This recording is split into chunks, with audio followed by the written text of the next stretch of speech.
Okay, so what I would like to do is just start talking as if last Sunday morning's class never ended. So let's just, like the conversation that we were doing last Sunday morning, let's just pretend that it's still going. So here's the way that we ended. We ended with Isaiah chapter 7, talking to Ahaz. Do you remember Ahaz was the king in Jerusalem? And here's the map. And the thing I think to see on the map that's the big lesson is he is completely surrounded and totally hopeless. Like he's in really bad shape. And you might remember, we're talking about hundreds of thousands dead and even more people taken captive. So put in your mind a bad situation and then say, it's even worse than that. And Isaiah's message God through Isaiah's message to Hezekiah, to Ahaz in this situation is Isaiah 7 and verse 4. Be careful, be quiet, do not fear, and do not let your heart be faint. So God's call in overwhelming hopelessness is put your faith and your hope and your trust in me. And then that last section ends at the end of verse 9. If you are not firm in faith, you will not be firm at all. Or if you would like to, I think you need to do something to remember that that's a Hebrew play on words. The New American Standard does it pretty well. If you will not believe, you surely will not last. Believe and last. If you don't do this, you're not going to do this. So, okay, so that is the first conversation. What do we do in total, overwhelming hopelessness? Put our faith and our trust in God. So now I'm going to go back to 2 Kings chapter 18, where the very next story is Hezekiah. And Hezekiah, the story in Hezekiah is meant to contrast with the story with Ahaz, because we have the same enemy, Assyria, and we have the same place, this location by the washer's field, whatever that is, I don't remember. And there's the same circumstances. Both people are just desperately in trouble and afraid. And in both cases, you're all right. And in both cases, the solution is to trust in God. And so I'm in 2 Kings 18. Maybe verse 5 is all that we'll do on this one. Hezekiah contrasts with Ahaz because it says he trusted in the Lord, the God of Israel, so that there was none like him among all the kings of Judah after him. And in this story, I don't want to do this morning because there's too much to cover. But if you read through this story, God provided. He took care of this situation. So that's the conversation that we had last time. Let's just keep talking. Adam, where is he? I saw him this morning. That's not where you belong. Adam made this comment last time. Thinking through this. Here's Ahaz in his situation. And the call is to trust God. Here's Hezekiah in his situation. The call is to trust God, and he does. And so we're thinking, what is the point here? Well, to trust God. But now we start to talk about what does that mean and what does that look like practically.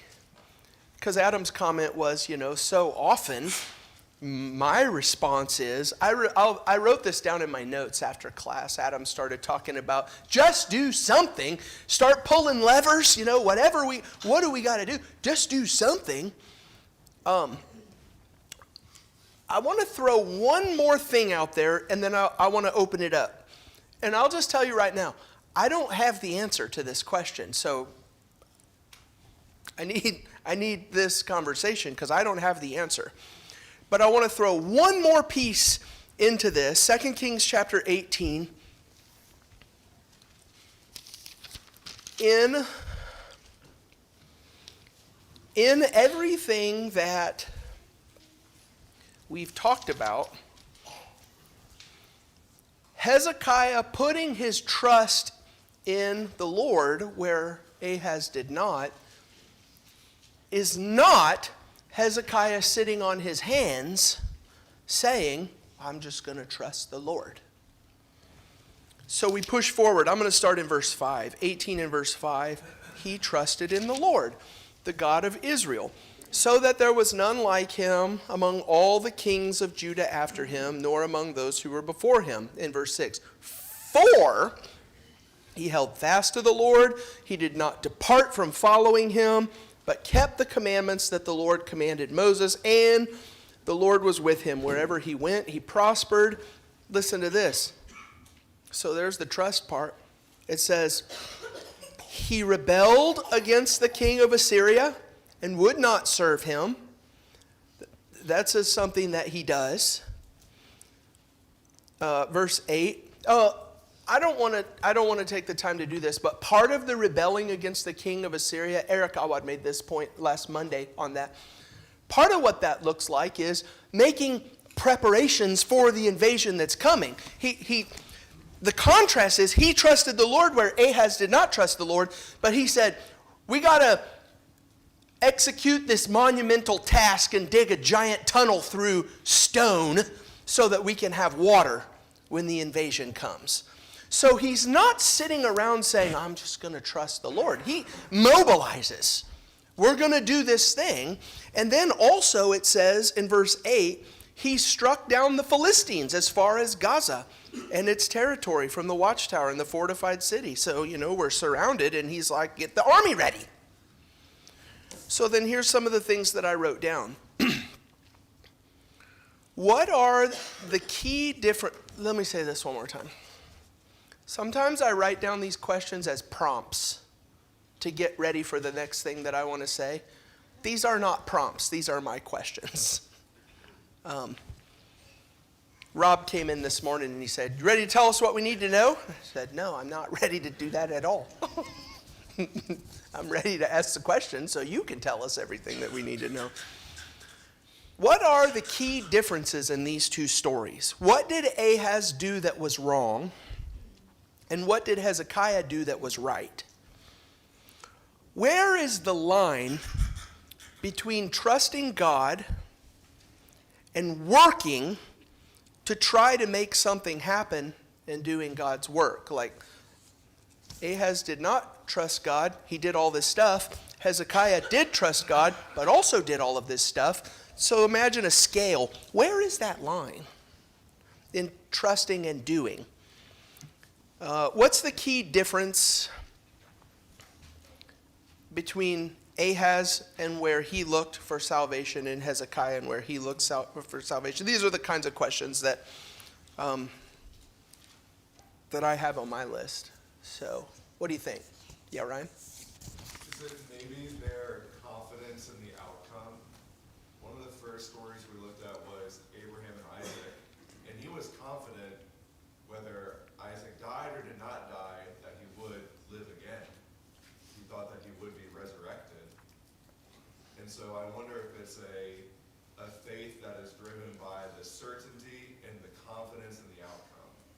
I know God's going to bring me victoriously, and so I'm going to work rigorously. I'm going to organize, knowing that the preparations will be successful. Confidence in the outcome. Yeah, I know what I would want to do with that, and this is what you're talking about right now meshes really well with my morning sermon. Because we're talking about, this morning we're in John chapter 11 where Jesus raises Lazarus from the dead. And both Martha and Mary say to Jesus, if you had been here, he would not have died.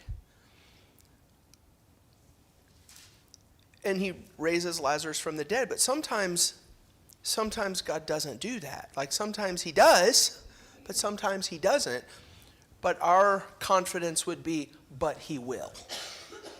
So it's like, I'm going to work as Ahaz worked, and work as Hezekiah worked, but you're saying maybe the key difference is Ahaz was working with, oh man, I don't know what this is going to do. Hezekiah was working with, the Lord will do whatever he's going to do with this. I think there's something to that. Confidence in the outcome. That's a good thought. Yeah. Sometimes it's what we do before the problem gets there. I mean, here at the beginning of 18, it explains what Hezekiah did prior to prepping, of course, assuming prior to prepping for this conflict that's coming up. He tore down the idols. He destroyed the bronze serpent. So he's doing these things like, I know God's going to be on my side. I'm going to make sure I'm going to prove to God that I'm going to trust in him by making right the things that were wrong by my fathers before me. Yeah, I like that a lot because the Assyrians coming against Ahaz was a specific action of God sent as punishment for his unfaithfulness. That's in the text. But I think it's interesting, back in 2 Kings chapter 8, in verse 22,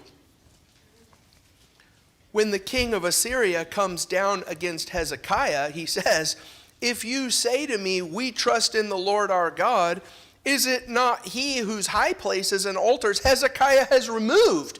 Now, he doesn't understand what Hezekiah has done, but it's like, Hezekiah hasn't brought this judgment on. Hezekiah has done this right stuff, and the problem is there in spite of that. So yeah, I think that's something too. Like, what does it mean to do? At the very minimum, don't bring it on yourself. Well, it also goes with now time, we're still going to give of our means. God's going to bless us.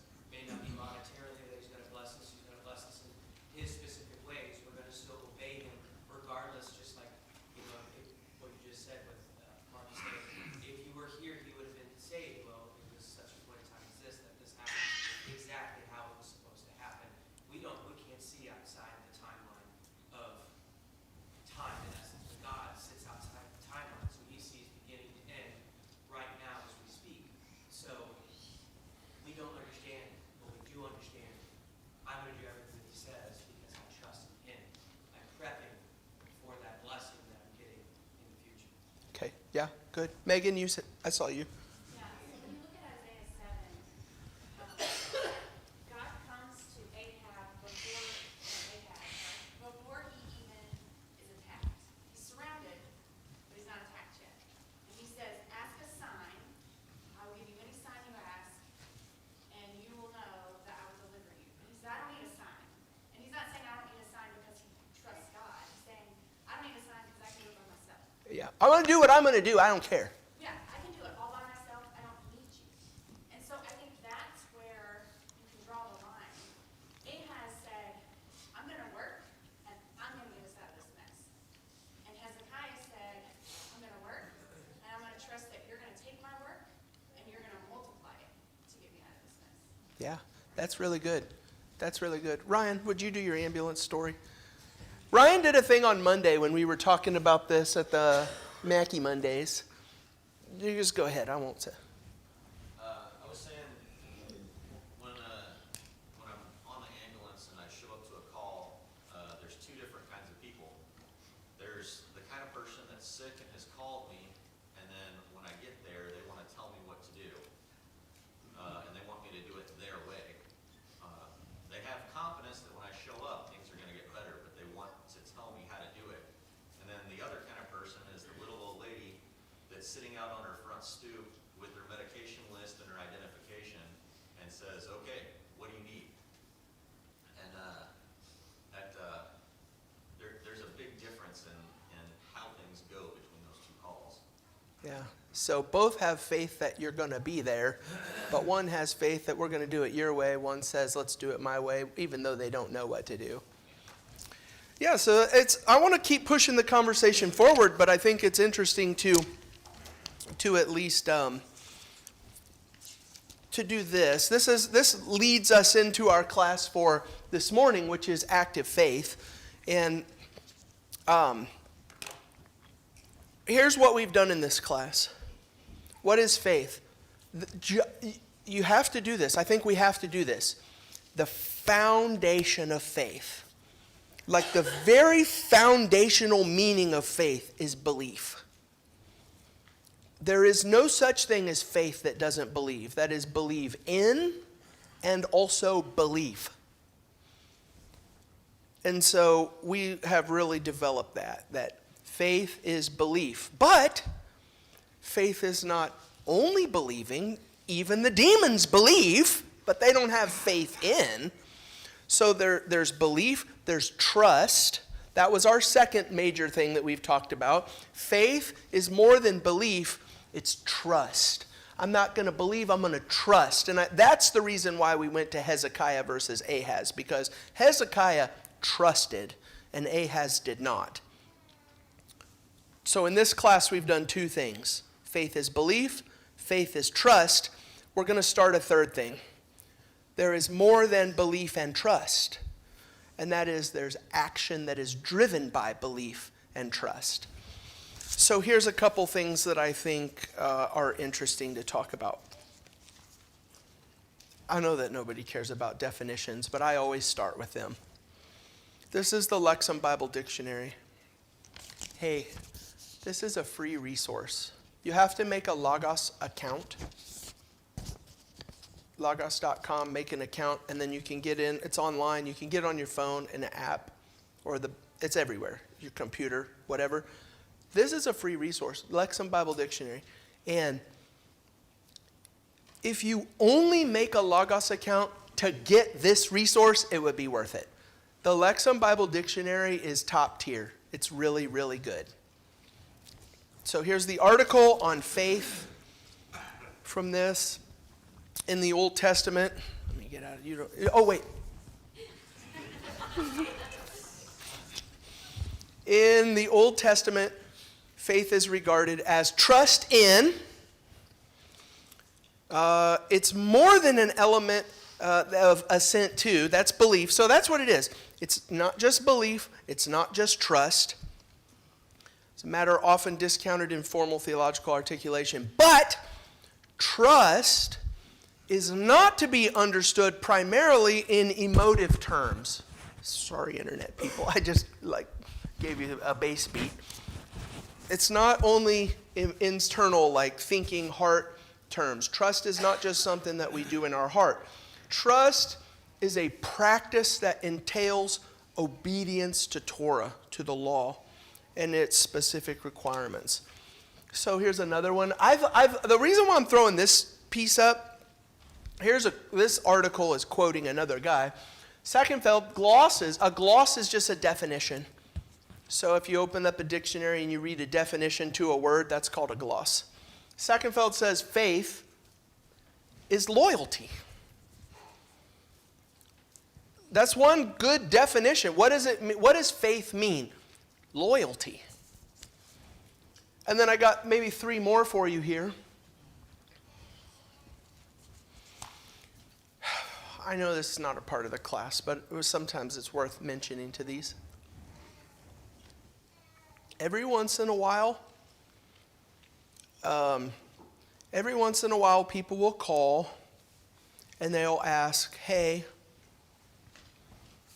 I'm a preacher, I'm doing this work, and I'm curious about future academic studies.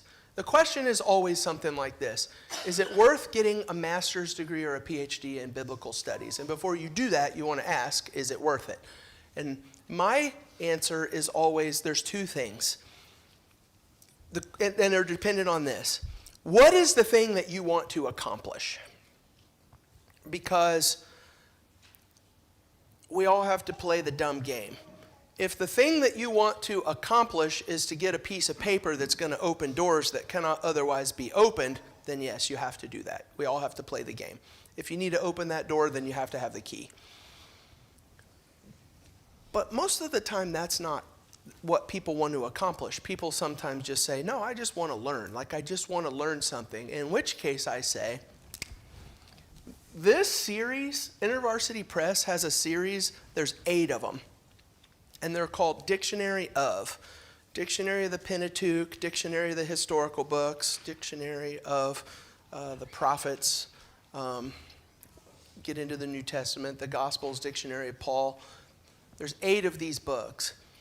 And one of the things that I think is worth knowing is if you say to yourself, I just want to learn more, buy these 8 dictionaries and read an article a day. And that's just about as good as an option as you can have to learn more. If you want to go in like an academic level and learn more, and you'll save a ton of money. And you don't have to take tests and write papers. If you do that, since I'm talking about it now, just be mindful that most of these, not all of them, have second editions now. So if you get on Amazon, make sure you buy the most recent one. Anyway, outside of that, here's Dictionary of the Historical Books. They're specialized. So what is faith in the historical books? Here's what you got. To speak of faith, therefore, overlaps considerably with notions expressed in English words such as faithfulness. What is faith? Well, it overlaps with faithfulness. Integrity, trust, reliability, loyalty, fear, obedience, covenant. It's really hard to make the distinction between faith and faithfulness and obedience. They're kind of all wrapped up together in one bundle. Dictionary of the Prophets, faith in the Old Testament, particularly in prophetic literature, usually is portrayed in terms of fidelity to covenant obligations. What does it mean to have faith? It means I'm true to the things I'm supposed to be true to. Dictionary of Jesus and the Gospels. In the Old Testament, the basic demands of God from humans is faith or faithfulness. That is, faith in his words and accordingly faithfulness in carrying out his commands. What does it mean to have faith? Faithfulness in carrying out his commands. You see what all of these are pointing us to? It's not just something that I believe, and it's not just something that I trust, it's something that I do. There's an action that is included in this faithfulness. Faith in Matthew and the Old Testament emphasis on faith expressed as faithfulness. And listen to this. It is closely tied to obedience and righteousness. That is, there is no such thing as faith without obedience or righteousness or fidelity or faithfulness. So that kind of introduces our third chunk of this class. Faith is belief, faith is trust, but faith is also action. And I'm going to stop here and open this up for conversation, but I want to say one more thing about this. If you only believe, I believe in God, I believe that he's there, I believe that Jesus was the Son I believe that.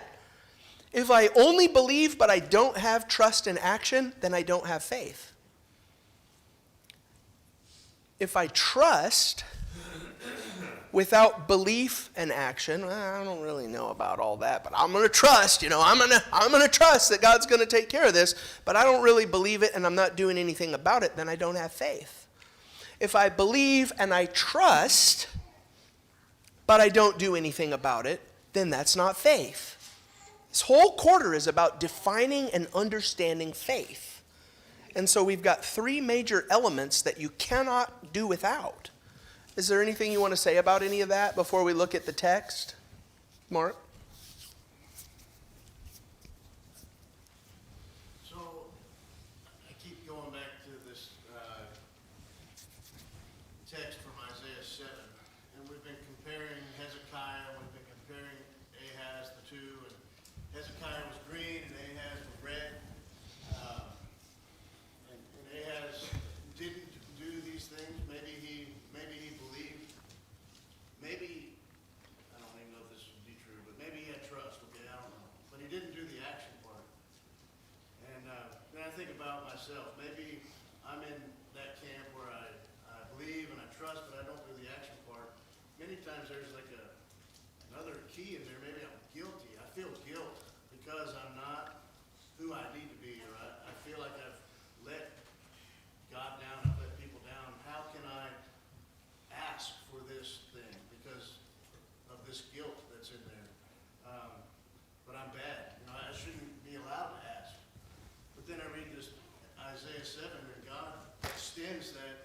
to him. He says, you need to ask. You need to ask for this.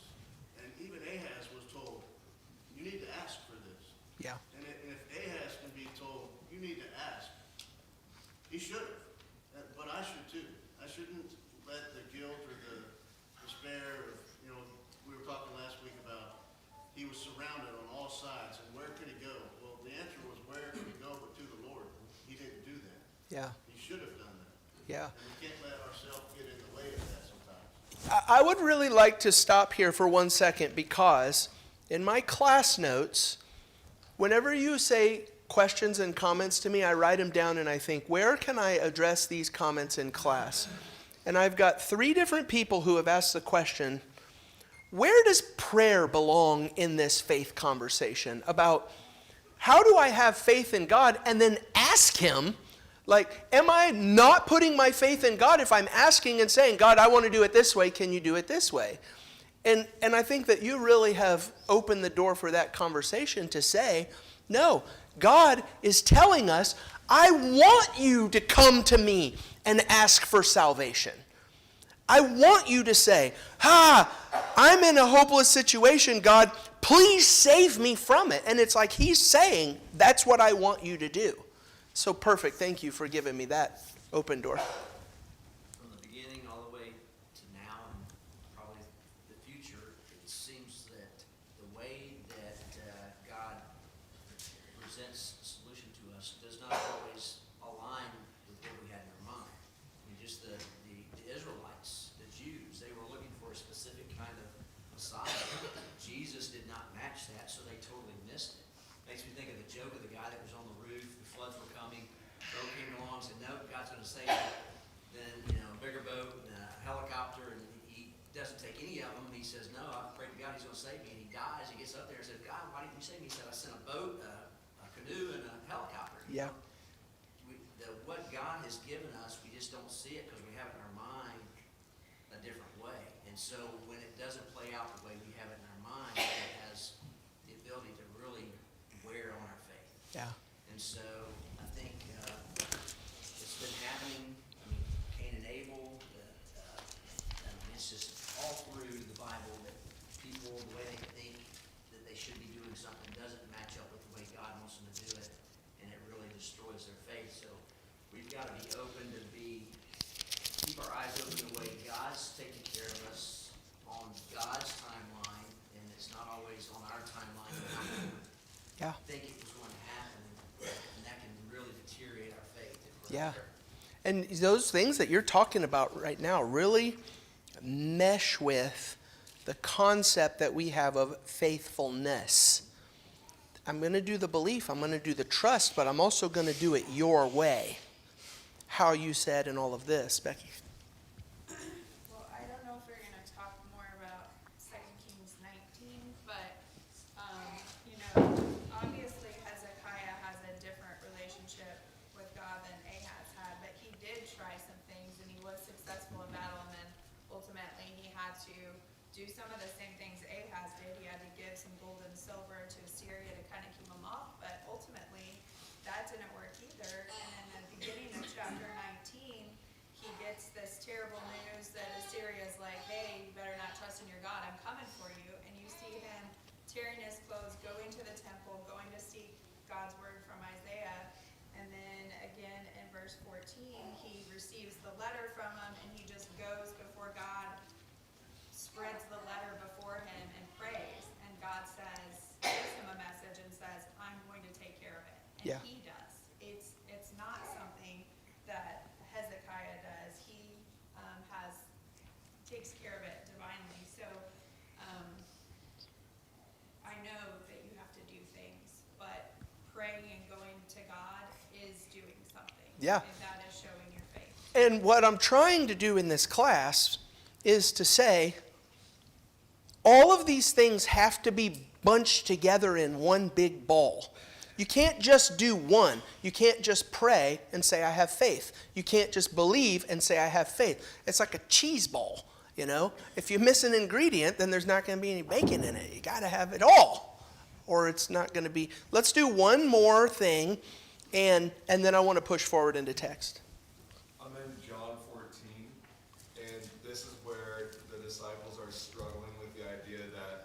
Jesus was sent by the Father for a specific purpose. And so Jesus is asking them to believe that I'm doing the works of the one who sent me. But he ties that call to belief, saying, truly, truly, I say to you, whoever believes in me will also do the works that I do. Whatever you ask in my name, and then he talks about his relationship with the Father. And then we get to the famous verse in 15, if you love me, you will keep my commandments. And then he repeats that again in 21. And then in 22 it says, if anyone loves me, he will keep my word, and the Father will love him. But it's all in the context of you can identify the individuals who believe I'm from the Father, because those who believe I'm from the Father are doing my works. Yeah. And so this is going to transition us into this conversation, which I think is amazing. I think that these should be cross-referenced. Well, if you have references in your Bible, they are cross-referenced. I don't have those, so I have to do it myself. And so if you've got these giant lines, like they're for a reason, so you make your cross-references. These three passages, Genesis 15 and verse 6,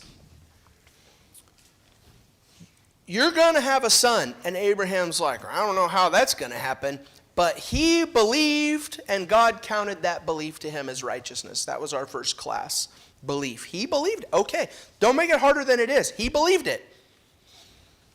We read all of Romans 4, where Paul really stacks up on this idea of believing. And he says, if you work, your wages are due. But that's not what Abraham did. He believed, and God counted it to him as righteousness.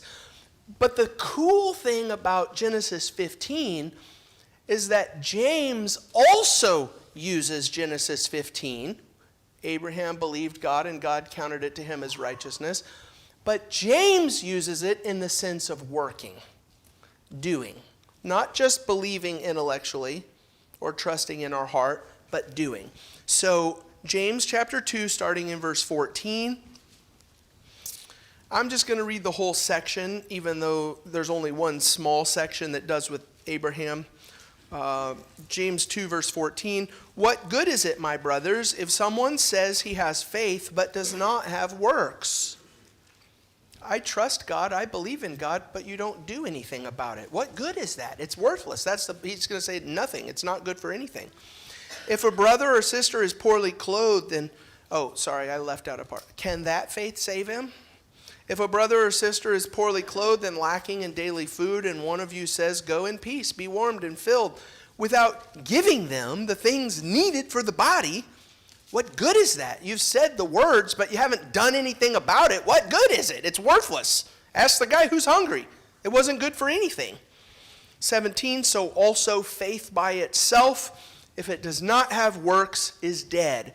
But someone will say, you have faith and I have works. This is the thing that I would love for us to be able to do in this class. We make this distinction between faith and works, things that I believe and things that I do. And so here's someone who says, you have faith, I have works. And what would be really cool is if we could get this out of our head, faith and works, and we could put this into our head. Faith and works are together in one concept. Verse 18, someone will say, you have faith and I have works. Show me your faith apart from your works, and I will show you my faith by my works. You believe that God is one. You do well. Even the demons believe and shudder. Do you want to be shown, you foolish person, that faith apart from works is useless? Here it is. Was not Abraham our father justified by works when he offered up his son Isaac on the altar? You see that faith was active along with his works, and faith was completed by his works. That would be a really good way to think about this, I think. That one's underlined for me. Maybe you believe, great. Maybe you trust, great. But that faith is incomplete. Abraham did and completed He put the cheese ball together. It's one package now. 23. And scripture was fulfilled that says, Abraham believed God, and it was counted to him as righteousness. And he was called a friend of God. You see that a person is justified by works and not by faith alone. And in the same way was not Rahab the prostitute justified by works when she received the messengers and sent them out by another way. For as the body apart from the spirit is dead, so also faith apart from works is dead. And so here's kind of this summary. Verses 17 and 26. Faith that only believes or only trusts without having action is called dead faith. In verse 20, faith apart from works is useless. In verse 22, faith apart from works is incomplete versus complete faith, the whole package. And so I'll say this and then I'll open it up for conversation.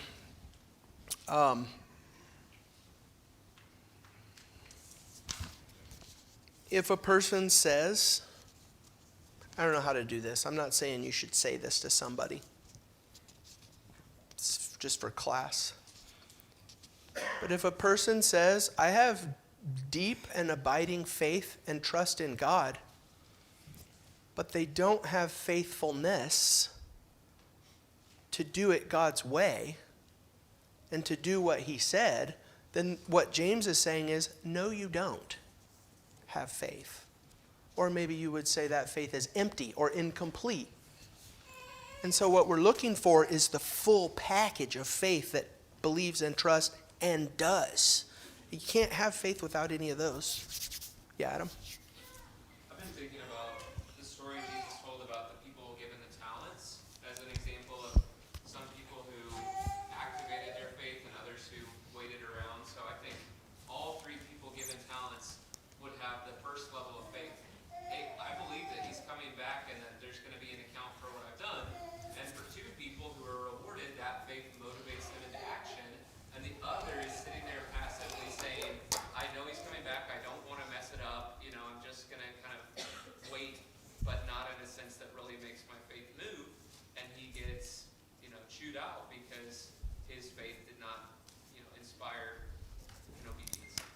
Yeah. That's a great illustration for this class. And when you were talking, now it opens the door to all kinds of other examples, like the Thessalonians. Oh, the Lord's coming back. I'm going to quit my job, max out my credit cards, because he's coming back. And Paul goes to them and he says, no, that's not what this is. You still work. I'm glad that you did that. Yeah, Nick? I think it's only in the theological concept, or when we think about faith as a theological word, that we lose sight of what it really means. Because when you talk about faithfulness and loyalty, if you were describing a friend that way, you said, oh, he is such a faithful friend. Well, he never helped me out when I was suffering or sick. Well, I haven't really talked to him that often. Or, this big life event happened, he didn't show up. Like, if your friend is absent and he's far away and you're not really close to him, he's not really a faithful or a loyal friend. I'll call out just one person. Sometimes some of us describe Brennan as a faithful or loyal friend. And we say because he always shows up for you. Anytime, like you need him to be there, boom, he's there. I think that's sort of what our faith in God is like. If we're supposed to be faithful to him, we have to show up and put in the actual work. Yeah, what a great compliment to some of these definitions of faith. Practice that entails obedience, fidelity to covenant obligations. If I'm going to say I have faith in God, I'm going to be there and do it. The doing part is important. Yeah, Dustin? I have some notes in my Bible, and I think it rings true to this. It says, it talks about Martin Luther and how he kind of put James in his thing in the appendix of his Bible, and goes on why it's a bad idea. It says, the reality is that if you have faith, works will naturally be a product. And he references, this here references Luke 6, with the tree that bears fruit. An apple tree will bear an apple, will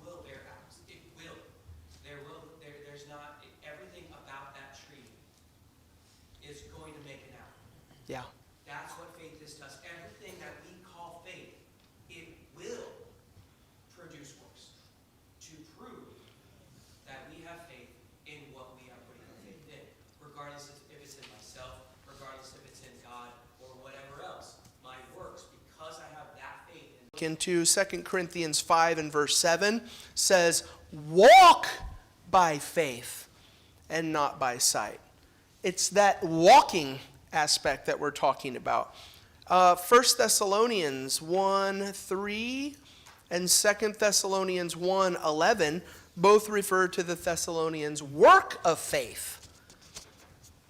You know, it goes together in this thing. In Romans starts this way. Chapter 1 and verse 5, I think, and 16, one of the last verses of the letter, talk about the whole letter of faith is bookended by the words obedience of faith. And so there's that concept that we're talking about. Here's what we're going to do next time. If you'd like to prepare for class next Sunday morning, this is the way that you do it. I know that you've been thinking, how are we going to have an entire quarter on faith and not do anything with Hebrews 11? Well, that's next Sunday. And so what we're going to do next Sunday is we're going to go through the faith chapter. And one of the things that I would really like to do, in each of the people who are listed who have faith, I'd like to itemize those people and say in each one of those, how did they believe, how did they trust, and what did they do? So those are the three aspects. So just go through your thing and make a list, you know. Oh, look, Abel. Abel believed in, had faith in God. What did he believe? How did he trust?